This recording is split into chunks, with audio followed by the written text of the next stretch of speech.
Hello mga kababayan, no? Or bro or sis baka mo, no? Okay? So, yan kasi ang usual ko na tawag sa mga kababayan natin dito sa page ko. Good day or good evening ba kaya or good noon, okay? Kung saan ka man sa mundo ngayon or saan ka man sa Pilipinas ngayon, no? So, welcome ka dito sa page ko. Okay, so ngayon, no, at this stage, no, may nagtatanong ka na ngayon, ano ba talaga ang negosyo na i-offer ko sa'yo? Okay? Or yung negosyo na ginagawa ko na isi-share ko sa'yo na ito'y makapagbibigay talaga 100% ako na makapagbibigay sa iyo ng tinatawag natin na significant, sustainable, continuous income. Okay? I know for sure yun ang gusto mo. Tama ba? Okay? Kaya nandito ka ngayon. Okay? So ngayon, no, I will share to you, no, I think mga 3 to 4 options, no. I need to share this to you sa inyo kasi at least no malalaman nyo kung ano bang mga advantage, no. Ano ba yung pwede kong i-offer sa inyo? Na of course, no, I cannot just share to you something right now kung hindi ko dinaanan. Okay? So, let me share. Baka naman employment ang i-offer ko sa inyo ngayon. Okay? So, mind you, no, I was already employed, no? Before ako ng business, I was twice employed. First was with a Japanese firm as a personal manager at that time, no? I was the youngest PMAP member during that time. So, Philippine Managers Association of the Philippines. Okay? Then, pangalawa, I was also employed under sa company. Isa sa mga company ni Lucio Tan. As an employed, no, kay Lucio Tan, ano ako nun? Nakalinyada ako sa engineering. Yet, nasa sales ako. Ang binebenta namin doon, no, technology, no, infrastructure na nasa engineering, no, like power factor corrector, rotary UPS, and then meron din kaming tinatawag na Teradata na sobrang mahal, no, nasa 100 million, 300 million. Yung power factor corrector na yan, nasa mga 60 million, 70 million, no? So, dun muna siguro tayo magsisimula sa employment. So, yung employment ba, makapagbibigay ba ng tinatawag natin na significant, sustainable, at continuous income? Yan ang tanong. Okay? So, share ko sa inyo ngayon. So, being employed, actually, simple lang. Kung gusto mo na makita mo na kaagad yung future mo, all you need to do is tingnan mo yung mga buhay ng mga supervisor mo na employed din. Okay?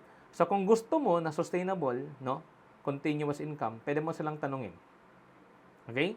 Sa simpleng tanong, ito ang mga dapat itatanong. Hindi naman itatanungin natin sa kanila is, Sir, meron ka na bang continuous income?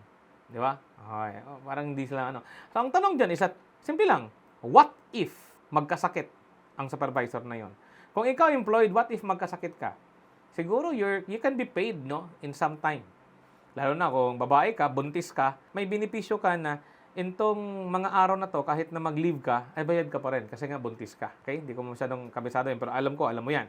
So, meron mga leave with payment or leave with pay. Pero may limit lang. Pero what if magkasakit ka talaga ng 2 buwan, 3 buwan, may income ka pa ba? 100% sure, wala na. So, casing point, doon pa lang, nasagot na natin. Ang employment ba makapagbibigay sa atin, sa'yo, ng continuous, residual, significant income? Makapagbibigay ba to sa atin in the future ng financial freedom at time freedom? 100% hindi. So we're done with employment. Option number 2, magnegosyo ka. Okay? Magnegosyo ka. May background ba ako sa business? Yes, I've opened no less than 10 corporations in my lifetime. My first corporation was a construction company. Sa construction company, lumaki ang business ko and I also opened, no, I give you 3 significant na mga kumpanya na inopen ko. Second, no, na pwede kong i-share sa inyo yung partly na na-experience ko was with a micro-lending business. Pautang. No, I started with 30,000 pesos. Yung 30,000 pesos na yun, in just a matter of 1 year, naging 1 million yan. Okay? Na portfolio. So, number 3 is that delivery business. Meron palang number 4. Okay? Food cart business. Okay, kasi umabot ako dyan ng 600 na prangkesa na ibenta natin sa in just a matter of 1 year. Okay? So, yung 4 na experience na yan, so, totoo ba na pwede kang kumita ng continuous, residual, substantial, significant, passive income? Yes. Pwede. Pwede actually, kasi natikman ko. Pero, nung panahon ng isang crisis sa buhay ko, sendong. Alam niyo yung sendong? Siguro nakita mo na rin yung video ko na nasendongan ako. Sendong was bahayon sa Cagayan de Oro City. In just a snap, wala lahat. Bakit? Kahit na may empleyado ako, kahit na may portfolio ako na nasa 50 million plus na, hindi ako pwedeng mangolekta. Nangolekta ako, babarilin ka. Okay? So, case in point, isang crisis lang, yung mga nangutang sa'yo, pwede nang hindi makabayad. So, kung hindi na makabayad, wala ka ng negosyo. Di ba? Ano yung sisingil mo sa kanila? Tapos, totoo, pwede mo silang filean ng case, pwede mo silang dalhin sa korte, pero magulo. Pwede kang patayin, pwede kang i-threaten. Bakit? 'Di ba? Ang negosyo ng pautang simple lang. Sa panahon na sila ang nangungutang, paiyak-iyak 'yan. 'Di ba? Kaibigan mo sila pag nangungutang sila at hindi mo pa pinautang. Pero pag pinautang mo na 'yan at ikaw na mismo ang naniningil, hindi mo na sila kaibigan. Galit na sila sa iyo. Ikaw na yung masamang tao. That's the usual na mga nangyayari. Okay? So, case in point, for me, X. Hindi yun pwede. Hindi makapagbibigay yun ng significant, sustainable, passive, no? Time freedom. Okay? Eh, dito naman tayo dumadako sa food. Ang food business, no? Nakabenta ako ng more than 600 franchise na food cart in just 1 year. Tanong, di ba makapagbibigay ba to ng significant income, sustainable, continuous, passive, residual income? Might be sa iba. Like Jollibee, di ba? Pero it will entail so much capital. So yun, no? Ang capital ko lang doon is nasa almost 2 million lang. Yet, ang tanong, nakapagbibigay ba to sa akin ng gano'n na income? Temporarily. Pero in the long run, hindi rin. Bakit? Simple lang. Ang food na business, sobrang challenging. Una, grabe ang competition, pababaan ng presyo. Diba? Simple lang. Tatanungin kita, kung siopaw, saan ka kakain ng siopaw? Sa masarap na mas mura or sa masarap na mas mahal? Eh, kung tatabihan lang yung negosyo mo, nagbebenta ka ng siopaw, leche plan, restaurant, tatabihan ka lang ng something na may pera na kakompetensya mo, bababaan niya lang yung presyo mo, wala na. Madali lang nang magaya rin ang resipiya mo. There's no such thing as secret na recipe ngayon. Madaling ma-reverse engineering. Okay? So, kuha mo sa very challenging. Kahit na umabot ako ng 600 franchise, no? Very challenging. Isa lang yan, sa resipiya or sa presyo, price war. What about sa empleyado? Ang empleyado, no? 600, paano mo asikasuhin yan? Sobrang sakit sa ulo. Sakit sa ulo. Manakawan ka lang, no? Aalis lang yung empleyado mo, dala-dala yung pera, di ba? Dala-dala yung cash. Kahit na sabihin natin, Gcash na, lahat, hindi pa rin naman lahat educated about Gcash. So, ganoon din, masakit sa ulo. Nasa iyo yun. Pero ako, tapos na ako dyan. Dahan na ako dyan, basically. Okay, the last but not the least is about yung sa delivery na business ko. Okay? So, nakapag-accumulate ako ng 48 branches with 12 sub-branches, all in all 60 branches. Tanong, okay, delivery business, meaning logistics, makapagbibigay ba to ng significant, sustainable na income? No. In the long run, ng panahon ng pandemic, tumaas ang sale pero bumagsak pa rin. Bakit? Biglang tumaas ang presyo ng gasolina so mag-a-adjust ka na naman sa delivery cost mo. Pero imagine, nagtataas ka ng presyo, ayaw naman ng mga kababayan natin na mataas na presyo ng delivery. Gusto nila halos libre. So case in point, mamamatay yung negosyo mo. Pangalawa, I'll give you the proof. Mismong si Foodpanda, no? Mismong si Foodpanda nagka-problema sa bagay na yan. Bilyonaryo na yan in dollars. Okay? And I think right now, if I'm not mistaken, binili na siya ni Grab. Okay? Nagka-problema nga ang sobrang laki na ng business. Ikaw pa kaya? Tapos, sobrang laki ng kapital na kailangan para mangnegosyo ka ng delivery business sa naka-mobile app. Bakit? Sa tech alone, sa mobile app alone, dapat na continuous na meron kang kompleto na team, tech team na dapat meron kang allocated 500,000 to 1 million na nag-handle sa mobile app mo. Kaya mo ba yun? Kung hindi mo kaya yun, wag na natin pag-usapan yan. Okay? So ngayon, ano ba talaga ang pwede kong i-offer sa inyo ngayon? The last but not the least is that you go into network marketing. Okay? Sa akin, I've been into no less than 5 network marketing companies. Okay? So, I've been into Amway, I've been into Herbalife, no? Marami, sobrang dami kong pinasukan ng mga network marketing companies. Kasi nga, in the conquest, talagang naghahanap ako ng magandang income na magkakaroon ako ng tinatawag na significant, residual, continuous, passive income to enjoy financial freedom and time freedom. Yun din ba ang hanap mo? Yun din ba ang gusto mo? Pero baka nasa isipan natin, bakit? Bakit yun talaga ang hinahanap ni Engineer Aba? Okay? So bago tayo magtuloy-tuloy, okay, i-share ko muna sa inyo. Actually, dalawa lang ang pinanggagalingan talaga ng income natin. Okay? Law na yan. Batas na yan. Okay? Pangmundong batas. Or, diba? Universal law. Yung unang law is yung tinatawag natin na law of singleness. Ano ba yung law of singleness? Ikaw, nag-iisa ka lang. Okay? Meaning it is dependent sa'yo. Sa akin. Sa'yo. No? Nagdedepende yan sa'yo. Meaning kung hindi ka gagalaw, mawawala rin yung negosyo na yan. So kahit nagsari-sari store ka, okay? Kahit na nag-network marketing ka, kahit na malaki na yung kumpanya mo, ang korporasyon mo, it is still dependent sa'yo. So kung mawawala ka, simple, wala ka ring income. So ngayon, lahat ng pinagkayuran mo, wipe out lahat. Back to zero ka. So kapagod ba naman, no? Kung magsisimula ka na ulit na naman sa zero. Okay? Yan ang law of singleness. No? Pag isarado mo yung tindahan mo, wala kang income. Hindi ka magre-report sa opisina, wala kang income. 'Di ba?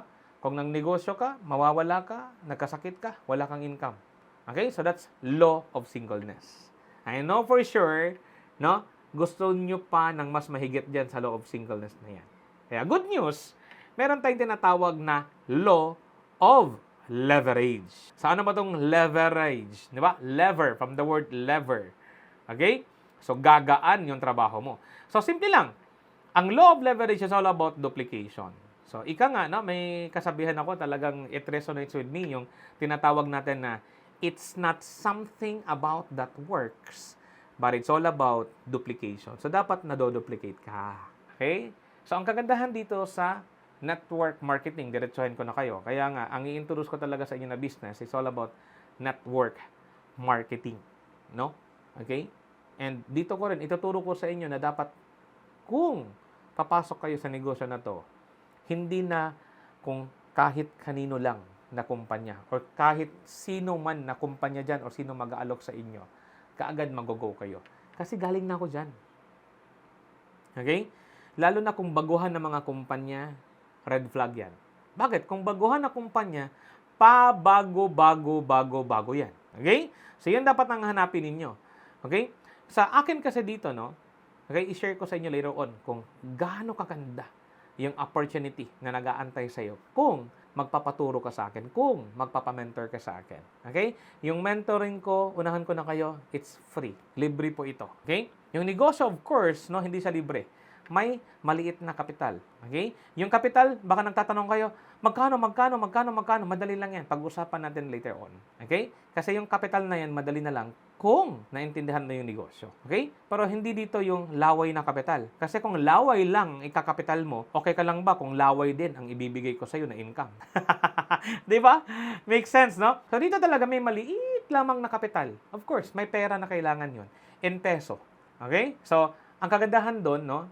May good news ako later on. Okay? Kung magkita-kita na tayo. Or yung team ko ang pwede mong makausap later on.